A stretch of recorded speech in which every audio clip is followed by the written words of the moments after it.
행동으로 보여주신 예수님의 유언, 이게 무엇인지 오늘 한번 살펴보겠습니다. 오늘날 교회에서 많은 의식들을 합니다. 그러나 예수님께서 직접 하라고 지시하신 의식은 성경에 두 가지입니다. 하나는 침례식입니다. 예수님께서 마태복음 28장 19절에 그러므로 너희는 가서 모든 족속으로 제자를 삼아 아버지와 아들과 성령의 이름으로 침례를 주고 하고 직접 침례를 하도록 예수님께서 말씀하셨습니다. 또 한 가지는 예수님께서 돌아가시기 전날 밤에, 목요일 밤에 제자들과 마지막 만찬을 하시면서 그 떡과 포도즙을 나누시면서 이렇게 말씀하셨습니다. 고린도전서 11장 24절 축사하시고 떼어 가라사대 이것은 이제 떡을 떼서 나눠주시면서 이것은 너희를 위하는 내 몸이니 이것을 행하여 이 성찬식을 앞으로 계속 하라는 것입니다. 행하여 나를 기념하라. 이렇게 해서 우리가 다른 예식 간략한 것들이 있습니다만은 뭐 어린이 봉헌식도 하고 또 안수식도 합니다만은 그것은 예수님께서 직접 하라고 하신 제도는 이 두 가지입니다. 그래서 저희 교회는 예수님의 지시를 따라서 이 두 가지 예식을 매우 철저하게 시행을 하고 있는 것입니다.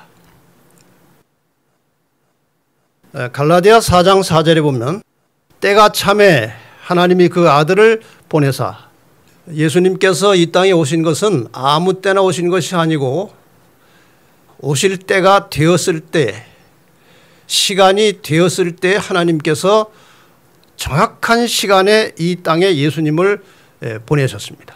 때가 참에 오신 것입니다. 그 다음에 요한복음 7장 8절에는 예수님께서 너희는 명절에 올라가라. 나는 내 때가 아직 차지 못하였으니 이 명절에 아직 올라가지 아니하노라 그랬어요. 이 명절에 올라가면은 늘 그 바리새인과 유대인들이 예수님을 잡아 죽이려고 하기 때문에 위험성이 항상 있습니다. 근데 예수님께서 아직 돌아가시면 안 됩니다. 때가 아직 안 됐어요. 그랬으니까 너희들은 올라가고 나는 아직 안 간다고 그랬어요. 가서 잘못하면 죽게 되는데 아직 내가 죽을 때가 아니라는 것입니다. 마태복음 26장 18절에 이렇게 말씀하십니다. 가라사대 성 안 아무에게 가서 이르되 선생님 말씀이 내 때가 가까웠으니 내 제자들과 함께 유월절을 내 집에서 지키겠다 하시더라 하라 그랬어요. 예수님과 제자들은 거처가 일정하지 않은 사람들이에요. 이제 유월절 만찬을 해야 되는데 장소가 없는 것입니다. 그랬더니 예수님께서 제자들에게 동네 내려가서 어느 집에 들어가서 내 때가 가까웠으니 여기서 우리가 유월절 하겠다고 얘기하면 문을 열어줄 것이다.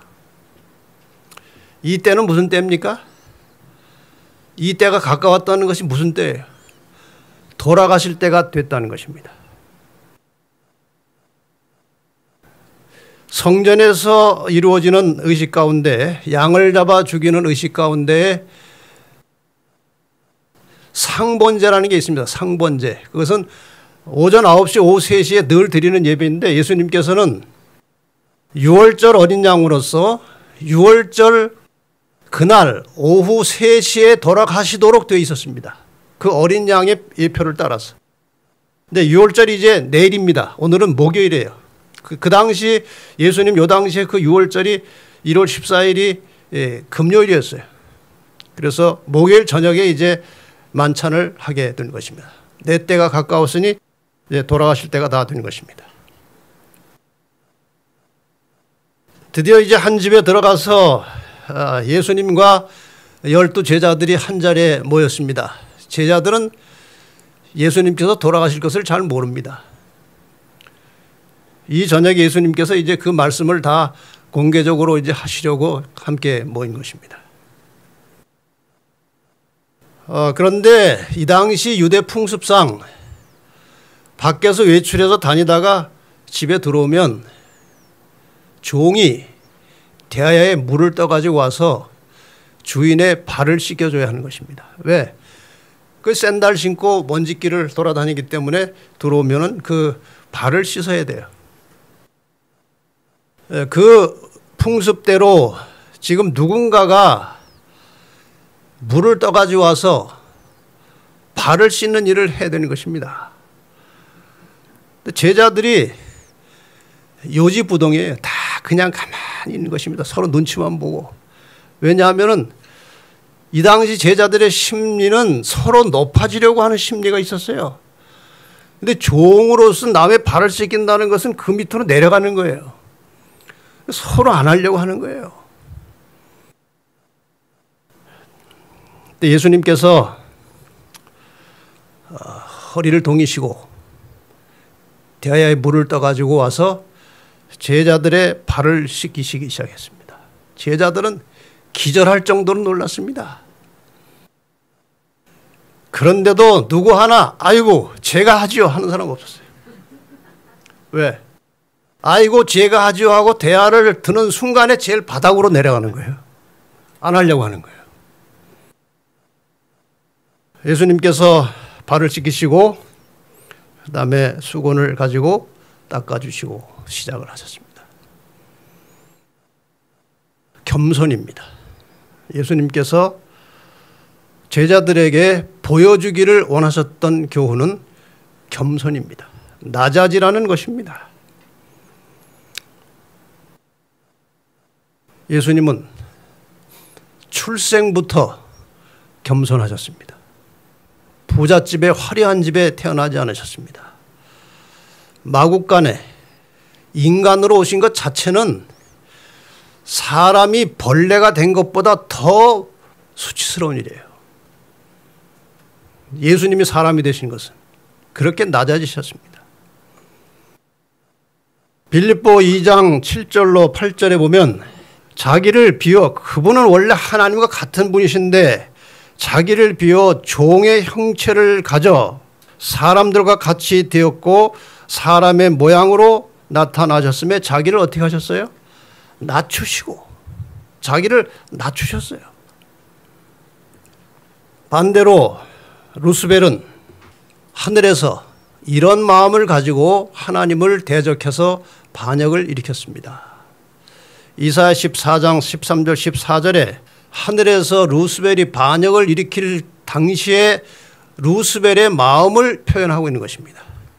내가 내 마음에 이르기를 내가 하늘에 올라 하나님의 무별 위에 나의 보호자를 높이리라. 내가 북극 지폐의 산 위에 좌정하리라. 가장 높은 구름에 올라 지극히 높은 자 하나님이시죠. 하나님과 비기리라. 이런 마음을 가졌어요. 루스벨이. 얼마나 대조적입니까? 예수님은 원래 하나님이신데 인간을 구원하시기 위해서 아주 부끄러운 인간의 모습으로 이 땅에 오셔서 자기를 땅바닥까지 완전히 낮추셨어요. 루스벨은 자기를 하나님처럼 올리려고 한 것입니다. 이 대조적인 모습을 여러분 잘 보시기를 바랍니다. 좀 무슨 장면인지 아십니까? 예수님께서 이제 거의 때가 되셨을 때 나귀를 타고 입성하시는 장면입니다.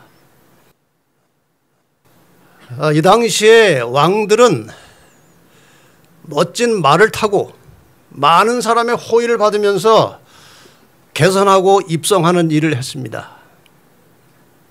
말을 타고, 멋진 말을 타고. 예수님은 왕 중의 왕이십니다. 모든 왕의 왕이셔요. 그래서 이제 이 세상의 왕으로 취임을 하시려고 하는데 말을 타지 않고 나귀를 타고 들어오십니다. 아주 초라한 모습으로.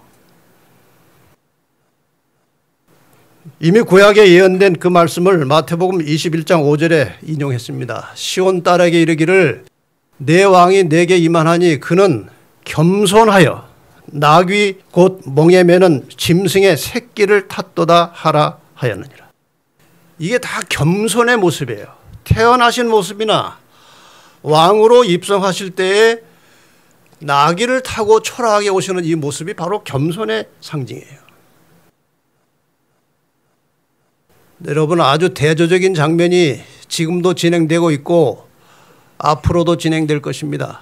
대비하셔서 잘 보시고 여러분이 스스로 잘 판단하시고 생각하시기를 바랍니다. 이것은 교황이 행차할 때 모습이에요. 얼마나 화려합니까? 저는 대적하는 자라 범사 일컫는 하나님이나 숭배함을 받는 자 위에 뛰어나 자존하여 스스로 높여서 하나님 성전에 앉아 자기를 보여 하나님이라 하느니라. 앞으로 놀라운 일이 벌어질 것입니다. 이것은 그리스도의 정신은 아닙니다. 예수님은 자기를 낮추셨습니다. 철저하게 자기를 가리셨습니다. 우리는 이 예수님의 본을 받아 살아가는 그리스도인임을 잊지 마시기를 바랍니다. 그런데 이와 같이 자기를 높이는 이 심리는 왜 어떻게 생겼는지는 저도 잘 모르겠습니다. 그러나 아담과 하와에게도, 특히 하와에게도 이러한 마음이 있었다는 사실을 우리는 그의 행동을 통해서 알 수 있습니다. 하와가 에덴 동산에서 뱀에게 유혹을 받을 때의 장면입니다. 뱀은 뱀 자체가 아니라 그 속에 사탄이 들어가서 사탄이 지금 하와를 유혹하는 장면이죠. 하나님께서 선악과를 먹지 말라고 하시더냐 하고 묻지 않았어요. 하나님이 동산 나무의 모든 실과를 먹지 말라고 하시더냐 이렇게 애매하게 물었어요. 말을 길게 하지 않을 수가 없었어요. 그냥 선악과를 먹지 말라 하시더냐 그러면 그렇다. 그럼 끝나요. 근데 모든 실과를 먹지 말라고 하시더냐 하니까 말이 길어지는 거예요. 그러다 보니까 사탄과 접촉이 이루어졌습니다. 안 죽는다. 선악과 먹어도 안 죽는다. 왜 하나님께서 금하셨는 줄 아느냐? 너희가 그것을 먹는 날에는 너희 눈이 밝아 하나님과 같이 되어 선악을 알 줄을 하나님이 아심이니라. 이걸 먹으면 누구처럼 된다고요? 하나님처럼 된다는 거예요. 이 말에 넘어간 것입니다. 높아지고 싶은 거예요. 드디어 먹고 온 세상에 죄와 불행과 죽음이 오게 되었습니다. 이 높아지려고 하다가 온 것이에요.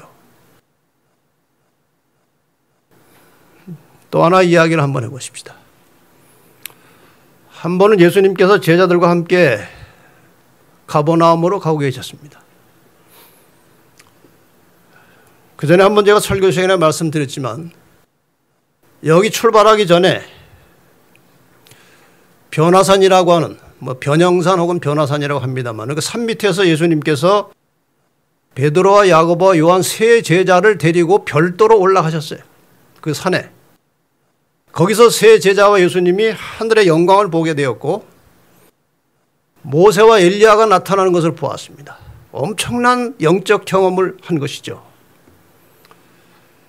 그 세 제자가 예수님과 함께 올라가는 순간에 9 제자들의 심기가 매우 불편했습니다. 지금 예수님께서 이 땅에 왕권을 회복하시면 누가 2인자가 될 것이냐 하고 다투고 있었어요. 그런 육적인 생각을 하고 있었어요. 그런데 어느 날 세 사람을 데리고 따로 가시는 겁니다. 몇 자리가 없어졌어요. 상위 세 자리가 없어진 거예요. 9 제자가 굉장히 심기가 불편했어요. 그 뒤에 사건도 있습니다만 생략하고 일단 내려온 다음에 가버나움으로 이동해 갔습니다. 같이 가다가 점점 제자들의 발걸음이 늦어지는 거예요. 누구만 앞에 가는 거예요. 예수님만 저 앞에 가시고 제자들은 이제 뒤에 쳐졌어요. 성경에 그 이야기가 나오지 않습니다만 이야기는 뻔한 겁니다. 9 제자가 세 제자를 공격했을 것입니다. 너희들 별도로 가서 무슨 약속 받았어? 도대체 예수님 뭐야 이거? 이래서 길에서 그런 다툼을 하고 왔어요. 그리고 한 집에 들어갔습니다. 예수님께서 제자들이 뒤에서 숨어서 조곤조곤 말하지만 다 아시죠? 무슨 말 하는지. 참 제자들 살기 힘들었을 거예요. 말하는 건 뭐 안 들어도 다 아시고 속마음까지 다 보시는데 제자들이 그걸 모르고 계속 실수를 하는 것입니다. 한 집에 들어갔습니다. 제자들에게 예수님 물었어요. 너희가 노중에서 서로 토론하는 것이 무엇이냐? 아무 말도 안 하는 겁니다.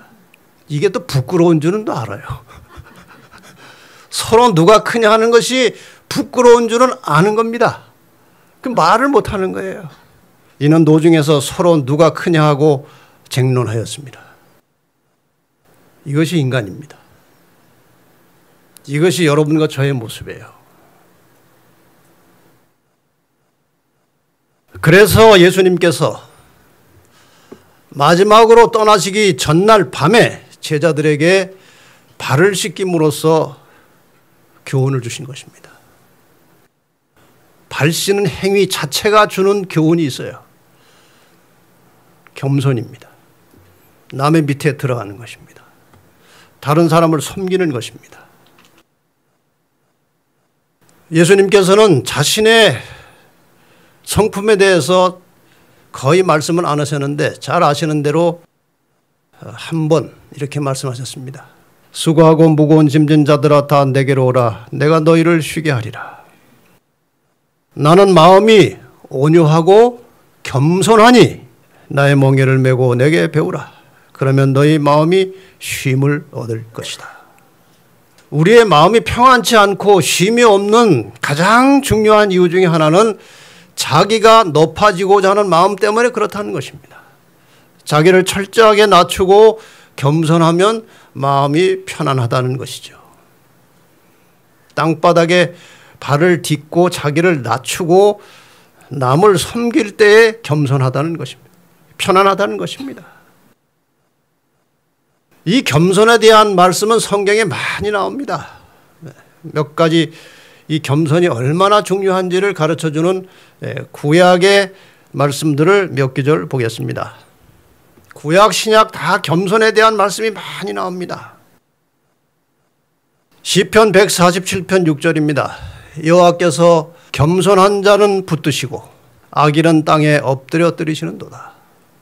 겸손한 자를 붙들어 주신다. 시편 149편 4절입니다. 여호와께서는 자기 백성을 기뻐하시며 겸손한 자를 구원으로 아름답게 하시미로다. 겸손한 자를 구원하시겠다는 것입니다. 잠언 3장 34절입니다. 진실로 그는 거만한 자를 비웃으시며 겸손한 자에게 은혜를 베푸시나니.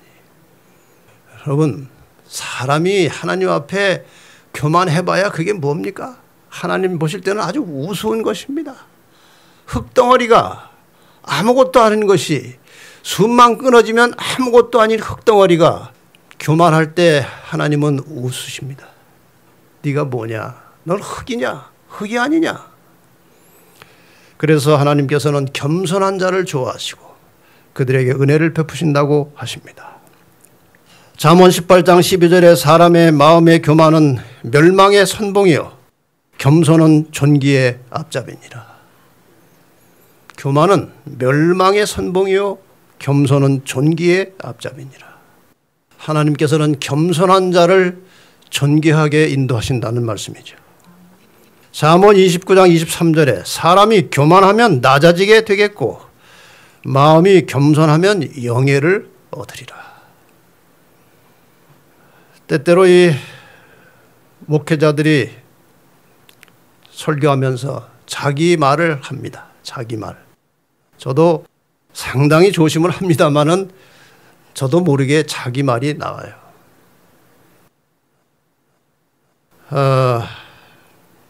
근데 교인들은 그걸 아주 싫어해요.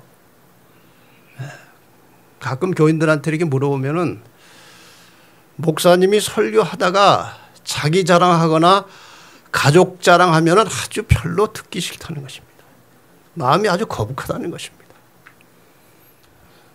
그런데 교만하고 잘난 척하는 걸 싫어하는 그 사람도 교만하고 잘난 척하는 사람들이에요. 다 똑같습니다.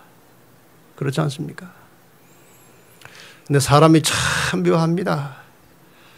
자기는 교만하면서 잘난 척하는 거 안 좋아하면서 겸손한 사람을 또 좋아합니다. 그거 참 이상하죠.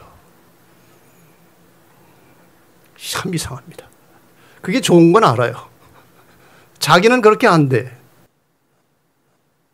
신약에서도 이 겸손에 대한 교훈이 자주 많이 나옵니다. 야고보 4장 6절입니다. 그러나 더욱 큰 은혜를 주시나니 그러므로 일렀을 때 하나님이 교만한 자를 물리치시고 겸손한 자에게 은혜를 주신다 하였느니라. 여러분, 하나님의 은혜를 받고 싶으십니까? 낮아져야 돼요. 은혜와 사랑은 내려가는 것입니다. 이 말씀을 잘 기억하시기 바랍니다. 은혜와 사랑은 올라가지 않고 내려가는 거예요. 물과 같은 것입니다. 물은 낮은 데로 흐르는 거예요. 하나님의 사랑과 은혜는 낮은 곳으로 흘러갑니다. 우리가 마음을 겸비하게 하고 마음을 겸손하게 할 때 하나님의 사랑과 은혜가 우리 속에 흘러 내려오는 것입니다. 에베소 4장 2절에 모든 겸손과 온유로 하고 오래 참음으로 사랑 가운데 서로 용납하라고 그랬어요. 마음이 교만한 사람은 남의 어떤 잘못을 잘 용납하지 않아요. 다른 사람에 대해서 늘 거부감을 가져요. 겸손하고 온유한 마음으로 사람을 용납하라는 것입니다. 나하고 다른 사람, 나하고 틀린 사람, 내가 싫어할 만한 조건을 가진 사람들까지라도 겸손과 온유로 다른 사람을 용납하라는 것입니다. 빌립보 2장 3절입니다. 아무 일에든지 다툼이나 허영으로 하지 말고 오직 겸손한 마음으로 각각 자기보다 남을 낮게 여기고. 간단한 이야기 한 두 가지만 하겠습니다. 교회에서 이제 여름 성경학교를 합니다. 요즘에는 규모가 작아졌지만 옛날에는 굉장히 컸어요. 규모가. 아이들 많이 오고 교사들 여럿이 함께 성경학교에 수고를 합니다. 그럼 또 교회 집사님, 장로님들이 교사들 수고한다고 이렇게 과일도 별도로 갖다 주고 간식거리도 갖다 주고 이렇게 잘 해줍니다. 그러면 이제 성경학교 마치는 수료식 날 담임 목사가 앞에 나와서 이제 인사를 하죠. 그동안 성경학교에 많이들 잘 도와주셔서 감사합니다. 아무개 집사님이 언제 며칠 날 그 수박을 한 덩이 사오셨는데 참 감사합니다. 아무개 장로님이 며칠 날 교사들 또 어린이 간식을 사다 주셔서 감사합니다. 근데 여럿이 하다 보니까 참외 사온 집사님을 깜빡 잊어버렸어요. 그냥 넘어간 거예요. 이 참외 사온 집사님이 섭섭한 거예요. 평소에 저 목사님이 나를 이상하게 보더니 속에 뭐가 있었구나. 왜 다른 사람 다 얘기하고 나만 왜 빠뜨리지? 내가 이 교회를 다녀 말아. 이렇게까지 가는 거예요. 그 사람에 보이기 위해서 한 거예요. 그 사람에게. 여기 보면은 다툼이나 허영으로 하지 말라고 그러는데 허영으로 한 것입니다.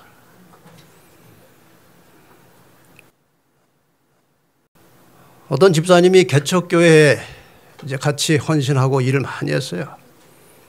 헌금도 많이 드리고 교회 모든 굳은 일 나서서 다 했어요. 아주 열심히 일해서 그 교회 거의 주인격이 된 것입니다. 그분이 하자는 대로 교회가 잘 움직여요. 그렇게 아주 헌신하고 열심히 일하던 분인데 부득이한 사정으로 다른 교회, 좀 큰 교회로 이제 옮겨가게 됐어요. 이분이 그 교회 새로 왔으니까 이제 별로 존재가 없는 거예요. 간신히 집사 자리 하나 이제 받아가지고 평범한 집사만 하고 있으니까 그 전에 자기가 다 마음대로 하던 게 생각나가지고 이 큰 교회에 와서 적응이 안 되는 거예요. 적응이. 자기가 좀 앞에 나서서 해야 되는데 늘 그게 불편한 거예요. 하고 싶고 나서고 싶은데 안 되는 것입니다. 남의 교회 와가지고. 이렇게 시험에들이 있다가 결국 교회를 떠났습니다. 이것이 인간이에요. 물론 극단적인 예입니다. 그런 사람 흔치 않지만 그런 일도 있다는 것은 우리 모두의 마음 속에 그러한 자고하는 마음이 있다는 것입니다. 베드로전서 5장 6절 말씀을 잘 보십시다. 그러므로 하나님의 능하신 손 아래서 겸손하라. 때가 되면 너희를 높이시리라. 이 땅에서 겸손하면 때가 되면 하나님께서 우리를 높여주실 것입니다. 여러분 그때까지 좀 올라와도 누르시고 겸손을 연습하고 사시기를 바랍니다. 발 씻기는 이야기를 조금 더 하겠습니다. 발을 차례차례 씻기다가 누구 차례가 됐어요? 베드로 차례가 됐습니다. 베드로는 아주 성격이 아주 급하고 직설적인 사람이에요. 예수님이 발을 씻겨 나가다가 자기 차례가 오니까 안 됩니다. 저는 절대로 예수님 제 발 못 씻깁니다. 그 정도면 어떻게 됩니까?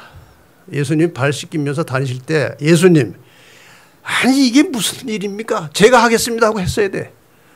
근데 가만히 있다가 자기 차례 오니까 자기는 안 된다는 거예요.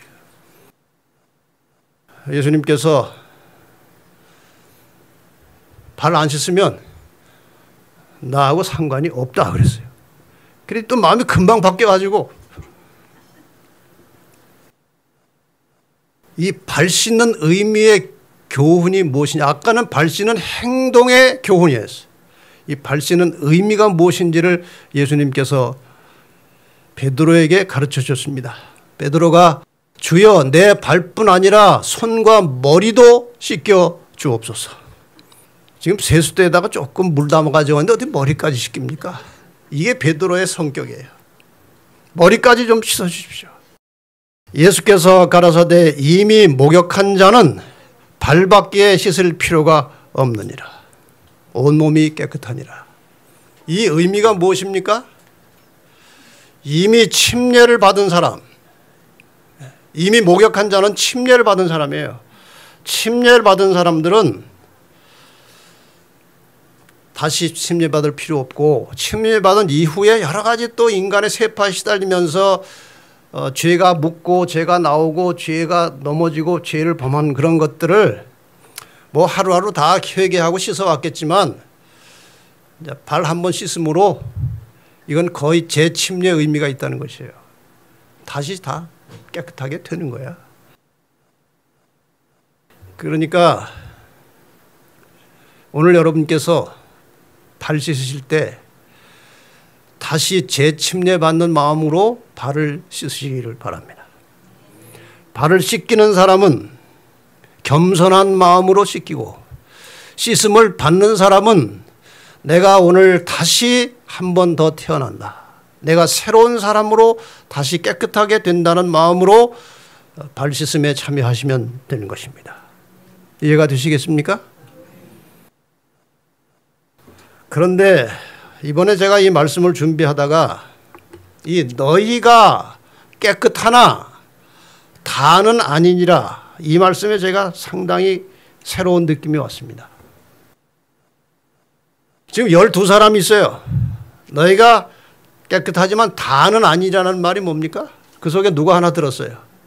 가룟 유다가 들었어요. 가룟 유다 빼고 나머지 11 너희는 깨끗하다고 말씀하신 것입니다. 여러분 이 말씀을 잘 생각해 보시기 바랍니다.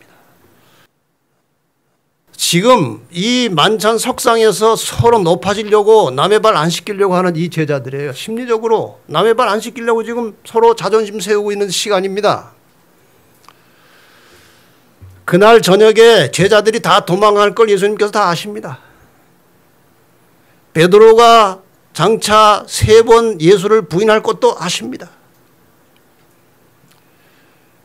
그런데도 뭐라고 말씀하셨어요? 너희가 깨끗하다. 너희가 깨끗하다. 여러분, 우리가 스스로 살펴보면 정말 죄인들이에요. 이 속에서 일어나는 죄가 있고 또 이 죄악 세상에 살다 보면은 묻어오는 죄가 있어요. 깨끗한 옷 입고 돌아다녀도 먼지가 묻듯이 우리가 아무리 깨끗하게 살려고 애를 써도 이 세상에 돌아다니는 것 자체가 죄가 묻어오는 것입니다.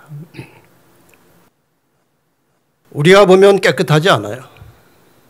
우리 속을 봐도 그렇고 우리 행위를 봐도 그렇고 이 세상을 봐도 그렇고 우리는 깨끗하지 않아요. 그런데 예수님께서 너희는 깨끗하다고 말씀하십니다. 이것이 하나님의 은혜입니다. 너희는 깨끗하다. 여러분, 혹시 자신의 허물과 죄된 습관 때문에 내가 왜 이럴까? 내가 왜 이렇게 좋지 않은 습관이 잘 고쳐지지 않을까? 이런 고민이 있을 때 이 부족하고 연약한 죄자들을 향해서 너희가 깨끗하다고 말씀하신 예수님의 말씀을 생각하시기를 바랍니다. 깨끗하다고 말씀하십니다. 자, 이제 세종 예식을 끝냈습니다. 그 다음에 예수님께서 둘러앉아서 떡을 뗐습니다. 저희가 먹을 때 예수께서 떡을 가지사 축복하시고 떼어 제자들을 주시며 가라사대 받아 먹으라, 이것은 내 몸이니라 하시고 또 잔을 가지사 사례하시고 저에게 주시며 가라사대 너희가 다 이것을 마시라, 이것은 죄 사함을 얻게 하려고 많은 사람을 위하여 흘리는 바 나의 피 곧 언약의 피니라. 예수님께서 이제 이날 마지막 만찬을 마치시고 이날 밤중에 잡혀가실 것입니다. 밤새도록 고문 받으시고 신문 받으시고 이리저리 끌려다니시다가 잠 한 줌 못 주무시고 여기저기 끌려다니다가 그 다음날 오후 3시에 피 흘려 돌아가실 것입니다. 이걸 예수님은 다 아십니다. 그리고 미리 제자들에게 교훈하십니다. 내 몸은 찢길 것이다. 내가 피 흘릴 것이다. 떡을 떼어 나눠주면서 이것이 내 몸이다. 이것이 잔을 돌리시면서 이것이 내 피다 말씀하시면서 예수님의 죽음을 미리 말씀하시고 그 죽음을 구원의 표시로 겸손하게 그리스도의 죽음을 받는 자들에게 영원한 생명을 약속하시는 그런 장면이에요. 이제 시간이 지나서 마침내 십자가에 돌아가신 것입니다. 그리고 그 직전에 하신 말씀은 무엇입니까? 그러나 내가 너에게 이르노니 내가 포도나무에서 난 것을 이제부터 내 아버지의 나라에서 새 것으로 너희와 함께 마시는 날까지 마시지 아니하리라 하시니라. 이 참 정겨운 말씀같이 저는 들렸어요. 자, 이제 오늘 여기서 포도주 마셨는데 이것이 마지막이다. 근데 영원한 마지막이 아니고 내 아버지 나라에서 새 것으로 새 포도를 먹을 때까지, 그때까지는 더 이상 너희와 이런 포도주 마실 시간이 없다. 그러니까 확실하지 않습니까? 예수님 다시 오실 것이? 이건 예수님께서 말씀하신 거예요. 너희가 하늘에 올 것이고 거기서 새로운 포도를 먹게 될 것이다. 하늘에 가서 함께 예수님과 포도 나누시기를 바랍니다. 네. 하늘 과수원에서 포도를 먹는 것입니다. 이제 이날 만찬을 마치고 마침내 예수님께서 그 다음날 돌아가시는 장면입니다. 소리 좀 넣어주세요. 다시 하겠습니다. 소리가 연결이 안 됐어요? 지난번에도 안 된 것 같은데. 여기 소리는 내가 켜놨어요. 켜있어요. 잠깐만요.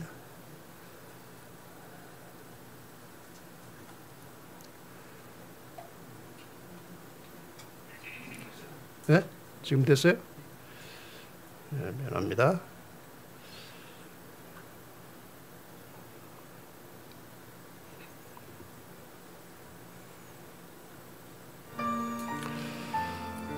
좀 크게 해주세요. 온 우주의 왕이신 예수님께서 이 땅에 내려오셔서 인간들에게 모욕과 조롱을 받으셨습니다. 심판자이신 주님께서 죄인들에게 억울한 재판을 받으셨습니다. 불쌍한 죄인들을 찾아다니면서 사랑과 봉사를 베푸시던 그분의 손과 발에 날카로운 못이 박혔습니다. 옆구리도 창에 찔려서 주님은 많은 피를 흘리셨습니다. 그 무고하신 분이 왜 그처럼 큰 수치와 고통을 당하셔야 했습니까? 우리의 죄를 용서하시고 우리를 구원하시기 위하여 우리 대신 죽음의 고통을 당하신 것입니다. 우리를 살리시기 위하여 그분이 돌아가신 것입니다. 그분은 하늘에서 내려오신 사랑이셨습니다. 구원이셨습니다. 그분은 인간의 모든 죄짐을 짊어지시고 그 고통이 너무 심해서 마침내 심장이 파열되어 돌아가셨습니다. 이 예수님의 죽으심 때문에 우리가 살게 된 것입니다. 이사야 53장에 이렇게 표현합니다. 그는 실로 우리의 질고를 지고 우리의 슬픔을 당하였거늘 우리는 생각하기를 그는 징벌을 받아서 하나님에게 맞으며 고난을 당한다 하였노라. 그가 찔림은 우리의 허물을 인하며 그가 상함은 우리의 죄악을 인함이라. 그가 징계를 받음으로 우리가 평화를 누리고 그가 채찍에 맞음으로 우리가 나음을 입었도다. 우리는 다 양 같아서 그릇 행하여 각기 제 길로 갔거늘 여호와께서는 우리 무리의 죄악을 나의 죄악을 그에게 담당시키셨도다. 여러분, 우리의 모든 죄는 예수님께 다 넘어갔습니다. 예수님께서 우리를 살게 하시기 위해서 자신이 죽으셨습니다. 우리의 모든 죄짐을 지고 돌아가셨어요. 그분께서 이 땅에 계시는 동안에 행동으로 보여주신 예수님의 유언 두 가지입니다. 겸손하라는 것입니다. 이건 유언입니다. 행동으로 보여주신 유언이에요. 너희의 높아지고자 하는 마음과 교만 때문에 죄가 시작됐고 내가 그것 때문에 이 땅에 와서 죽음을 당했으니 너희는 겸손하라. 나는 너희를 사랑하여 너희와 함께 영원히 살고 싶지만 나는 교만한 자와 함께 살지 못한다. 나와 함께 살고 싶으면 겸손하라. 주님의 유언이십니다. 그리고 희생하라고 말씀하십니다. 나는 너희를 살리기 위하여 모든 것을 다 주었다. 생명까지 주었다. 우주를 지배하는 생명의 법칙은 자기를 희생하는 것이다. 너희가 진심으로 영원한 생명을 얻기 원하면 철저하게 자신을 희생하여 다른 사람의 유익과 행복을 위해서 살아라. 이것이 예수님께서 행동으로 보여주신 유언의 말씀이십니다. 겸손하라. 희생하라. 겸손하여 남을 섬기고 희생하여 남을 위해서 봉사하라는 것입니다.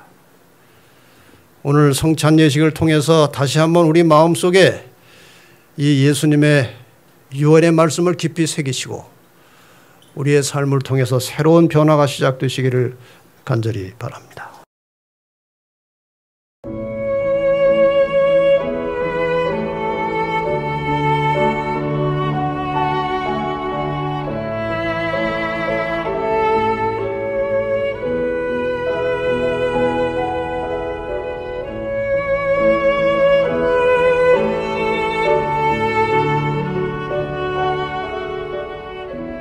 채널7은 진실하고 정직한 마음으로 성경의 진리를 찾고 있는 소수의 기독교인들을 위한 유튜브 방송입니다.